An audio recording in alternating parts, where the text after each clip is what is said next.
2020, the year has been a disaster in many ways, but we found reasons to smile. A lot of people, places, and things left us feeling the spirit of the bluegrass.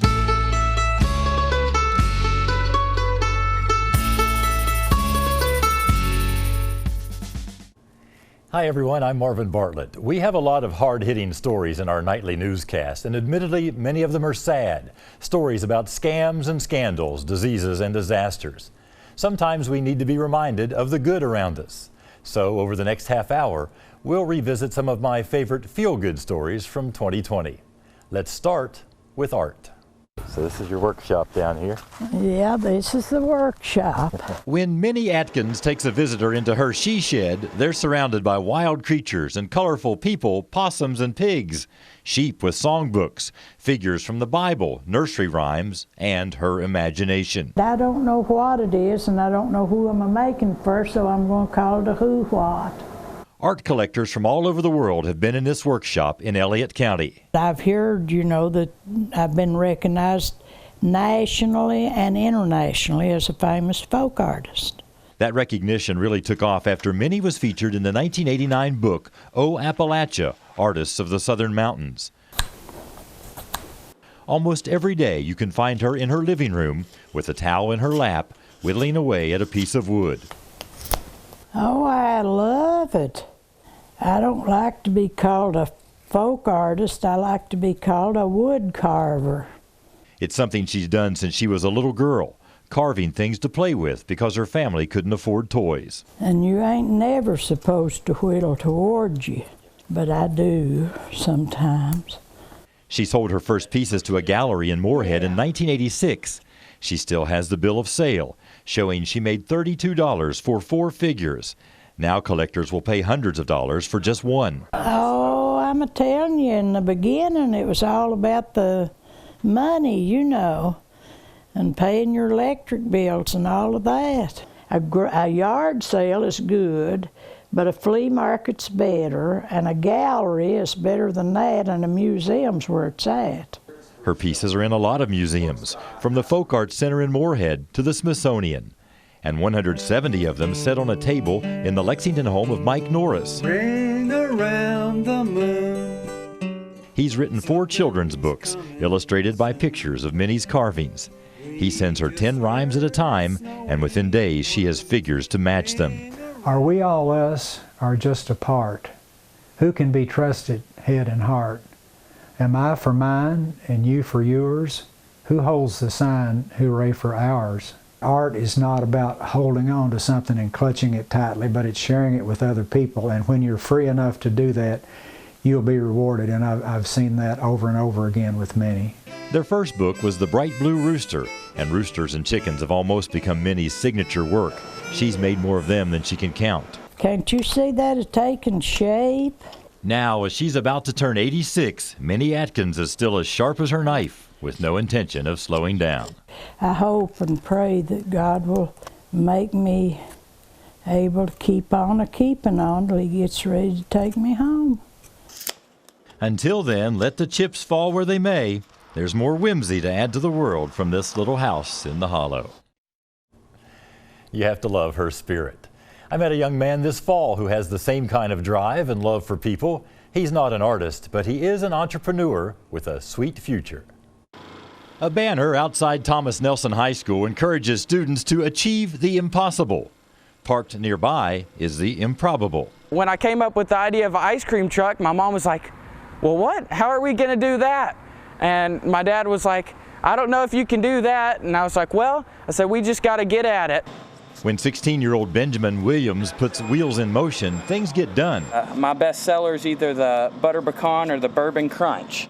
As a member of Future Farmers of America, he decided he wanted to help Kentucky's struggling dairy farmers.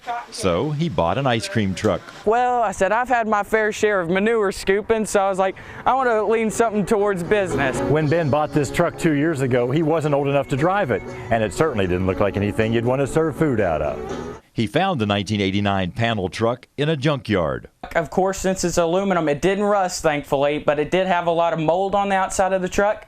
So I ended up cleaning it for a total of 8 hours. It took a lot of bleach. Ben took out a $10,000 loan to buy freezers and get the truck decorated, and learned a lot about health department regulations and business licenses. Nothing's impossible. It just takes a lot of hard work and elbow grease. I'm pretty basic. Can I do chocolate? Now, Ben's Jammin' ice cream truck is seen at events all over Nelson and surrounding counties. It happens that everywhere I go, somebody's like, hey, that's the ice cream man. There you go. Thank you so much. You're welcome. All of the ice cream is Kentucky made at Cheney's Dairy Barn in Bowling Green. There you go. You're amazing. Just weeks ago, Ben paid off that loan and is now scooping up profits, saving money for college. His teachers aren't surprised. Ben's going to take over the world someday, yes, and leave the world a better place. Ben got his driver's license in August, so now his mom doesn't have to drive the truck. In every way, he's the owner and operator, with an early start on the road to success. If you have an idea, just go at it and work hard for it. Now that he's making a profit, Ben would like to buy a second truck and hire some help. He says he may add hot dogs to the menu. When we come back, we'll check out an old-fashioned bookmaker and introduce you to a Perry County man who finds balance in nature.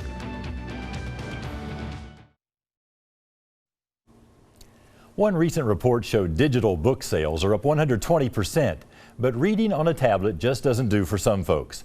They like the feel of a real book in their hands, and perhaps no books feel better than those published by a small press in Kentucky. In this workshop near the small town of Monterey, Gray Zeitz minds his P's and Q's.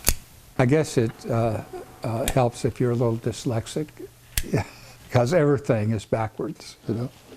He spends hours almost every day placing metal type into rows, forming words one letter at a time that become sentences, then paragraphs, then chapters. I've done it so long, sometimes when I'm writing, I have to stop and think which way a D and a B goes, you know. Wait a minute. This is the inking disc. For 45 years, he's operated Larkspur Press, a place that prints books the old-fashioned way. The press that I'm using right now was made in 1916. Setting type goes all the way back to Gutenberg. Life is definitely slower here. Yeah, people come in and they say, oh, I could never do this. You have to be patient and particular. You can't feel pressure that you are forced to work fast. That only makes you have mistakes. Larkspur puts out just 2 or 3 books a year, mostly poetry and short fiction by Kentucky authors. The books are printed on handmade paper that almost feels like fabric. Well, they have the work of the hand with it. That really just says it there. You know, you can tell that it was handmade. Zeitz says he doesn't know of another press in the country that does what he does, which is turn out handmade editions of 300 to 600 copies that are affordable. Most cost from $20 to $40. Other hand presses only do large special editions that can cost hundreds of dollars. I print letterpress because I enjoy it and because I think it looks better. The press is the only motorized thing in here, and when Zeitz is feeding pages by hand, it's the only part of the process that has a steady pace. It's a dance. It's just a dance. Right now, Zeitz says he's about 2 years behind in his work. He may never catch up, and that's just fine with him. I enjoy it. I enjoy every part of it. There's a lot to be said about having a job that you truly enjoy. Zeitz does have one co-worker who works from home right now. She hand sews the pages together for each book.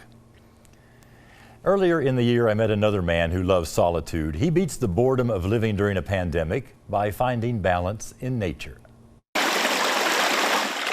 You're never too old to play in the creek. There's something about Adam Fields and streams. A solid base rock, though, that's a must. You can't have it wobbling. He's a 34-year-old man who plays with rocks. Balancing is, it's relaxing, but it's also super difficult. Adam discovered a new hobby at a time when he really needed some balance in his life. I went through a divorce a couple years ago, and I was devastated. Was definitely unprepared for it. And I was just so anxious, I didn't know what to do with myself. I remembered rock balancing, And I started doing it, and it was amazing. It saved me. It was a godsend for me. Rock balancing takes an incredible amount of patience. You'll actually feel it start to catch. Adam has made hundreds of temporary towers and makes the nearly impossible look easy.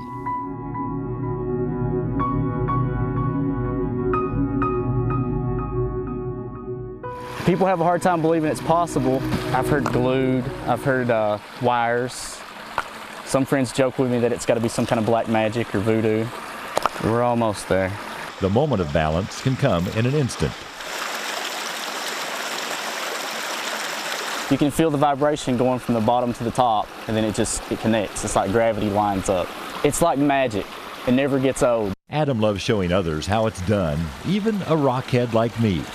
I've got to hit it. Pull it back towards you on this side. That side back towards you just a little. Okay. Oh, there, I got it. Ta-da! Nice! Maybe not quite as impressive as his. These works of art, and that's what they are, don't last long. Just a breath can knock them over. That's okay with Adam. You have to learn to let things go. But it's the time before the tumble that is set in stone, captured in pictures, solid memories of moments of peace. That moment it balances, it's like a release. It's a good feeling. If you'd like to see more of Adam's creations, he shares them on Facebook. Search for Kentucky Rock Balancing Art. They say beauty is in the eye of the beholder. Up next, find out why thousands of photographers want to take pictures of things that are rusty, rotten, and decayed. And we'll go to an unusual retirement home, this one for baby dolls who have been abandoned.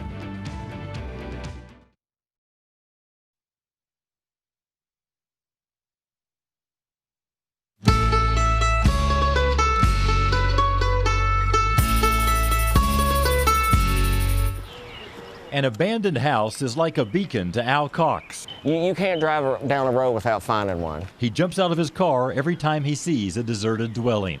A dilapidated building gets his heart ticking. It's a rush. His camera clicking. Like how the weeds grow into it, I guess. This Lincoln County man is just one of thousands of amateur and professional photographers who post their pictures on Abandoned Kentucky, a Facebook group with more than 180,000 members. The group was started by Steve McManus, who has always loved old things, such as the rusty 1928 tractor in his driveway, a lawn ornament that still works. He never dreamed so many people would want to see and share pictures of things being reclaimed by nature. There's a romance. Some of these buildings are so beautiful, and it's just unbelievable that they're abandoned, that they've been left to rot and decay. And I think there's also this notion, the sort of the impossible dream thing, like, wow, wouldn't I love to restore this? Most of the sites are too far gone or too expensive to save. And it's sad. I mean, this was someone's home. There was good times here. That's why Al and others try to preserve the homes the only way they know how, with pictures. There's just something about it. It's relaxing. I mean, I've been out in the rain. I've been out in the snow, sleet. Doesn't matter. It's fun. The group has some rules. Never go onto a property without permission. Leave things as you found them. And keep the locations secret. They don't want to invite vandals or thieves. It looks like they were here one day and then all of a sudden they were just gone. What the photographers of Abandoned Kentucky want you to know is that these places have a history. Families lived here. Maybe babies were born here. Perhaps people died here. When you don't know the real stories, their photos can open the door to your imagination. But yeah, there's a lot of people that swear there's ghosts in them, and maybe, I don't know. Wow, that's crazy. When the shutterbugs are allowed to go into a house, they often find time standing still behind the shuttered windows. Clothes still hang in closets. Once treasured possessions now gather dust. It is very strange sometimes to see somebody's life just left behind. It is sort of mysterious in a way. Sometimes neighbors and relatives come around to share stories, dreading the day the landmarks will be gone for good. It's going to be sad, really sad. But before the homes disappear, Al and thousands like him will give them one more chance to be admired. See, this is all art to me. They may go without a fight, but not without a photo. Everything has a story. I guess I'm trying to bring the house back to life with the pictures. It's not just houses you'll see on the abandoned Kentucky site. There are pictures of old churches, school buildings, vehicles, barns, and bridges. Sometimes childhood things are abandoned, but there's a place in Rowan County that takes in discarded dolls and gives them a forever home. From the moment you step on this property east of Moorhead, you may feel you're being watched. Eyes peer at you from trees, fence posts, flower beds, even from the sidewalk. I am very pleased to have been awarded the title of Slightly Mad Scientist. Cecil Eisen is the lead researcher at the Home for Wayward Baby Dolls. Any baby doll abandoned, abused, no matter what type of condition they're in, they're welcome here to spend out their last days. He's a retired forest ranger and archaeologist. This one has a story behind it. In the mid-1980s, he began collecting dolls he found in the woods, and oddly, there were a lot of them. It was just too interesting to look at another side of human behavior, and that was the abuse of baby dolls. Now, with tongue-in-cheek, he gives tours of his research facilities, along with his wife, Bet, the home's executive director. This is curation facility number 1 that we're in, and this is where we put a lot of the baby dolls that are given to us. This is curation facility number 2. These are all crime scene victims. This is research area number 14C. This one is devoted to the study of Barbies and Barbie wannabes. Bet has even rescued mannequins from closed department stores.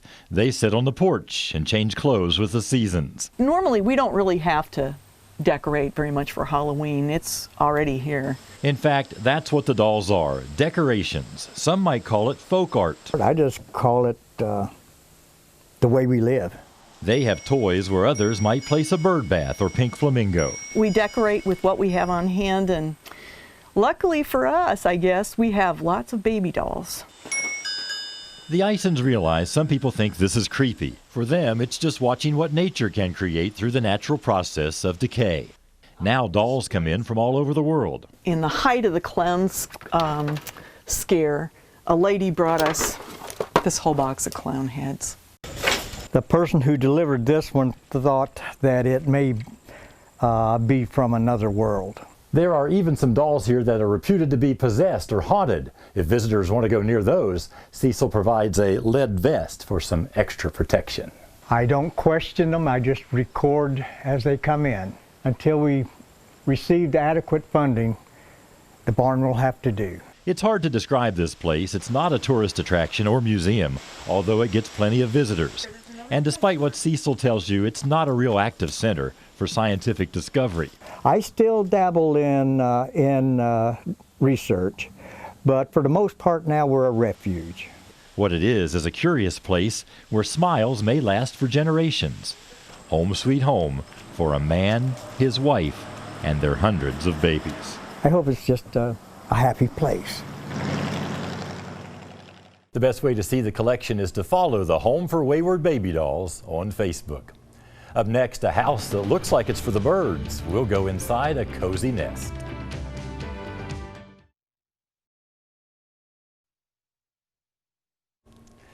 Welcome back. A lot of us like to see inside other people's homes.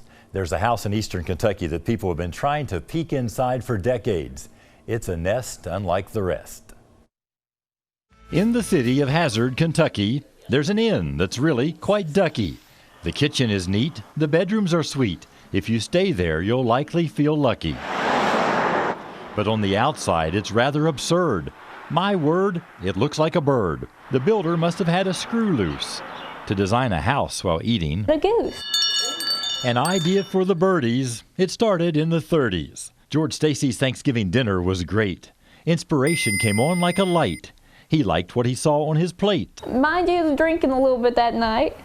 The plans came together quickly, a rocky nest, an egg-shaped pane. His wife Ollie watched it all unfold. She thought he was absolutely insane. But 7 years later, the Goose House was cooked. It had fine feathered features everywhere anyone looked. It has traffic lights for eyes that used to glow with bright green glares. We hope to have that feature back soon as we can do some more repairs. And yes, it recalls our child time, that particular goose that made us rhyme.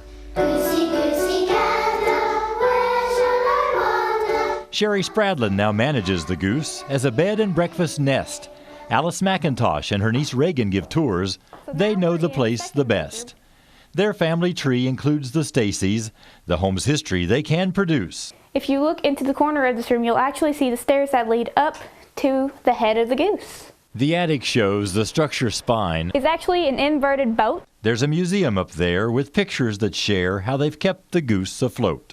Although it was always foremost a home, there was roadside business each day of the week. A market, a gas station, a place to buy lunch. It's very, very unique. With a beak. Many visitors to Hazard are surprised to find this when they meander. Others have heard all about it and come just to give it a gander. The private home often brought the uninvited. It's a lot of people dropping by when you live here, just wanting to see the inside. So there's a foul crowd that's really excited now that the doors have opened wide. Visitors are flocking from all over the world. They get goosebumps from all that they're shown. They'll long remember this flight of fancy. They just see this and their minds are blown. The house is one newfound devotion, just like it had back in the day.